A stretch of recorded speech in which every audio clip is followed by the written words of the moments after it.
ولا تحسبن الله غافلا عما يعمل الظالمون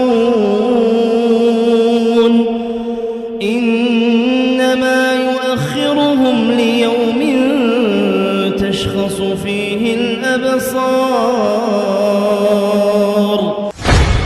والذين يعذبون المسلمون والذين يعذبون الأبرياء فالله عز وجل لهم بالمرصاد. الله عز وجل لهم بالمرصاد. ألم تر كيف فعل ربك بعاد إرم ذات العماد التي لم يخلق مثلها في البلاد، وثمود الذين جابوا الصخر بالواد، وفرعون ذي الأوتاد الذين طغوا، الذين قتلوا الأولياء، والذين قتلوا الأبرياء، والذين أخافوا الأبرياء، والذين وقعوا فيما حرم الله سبحانه وتعالى من هتك الأستار والأعراض إلى غير ذلك. وسيعلم الذين ظلموا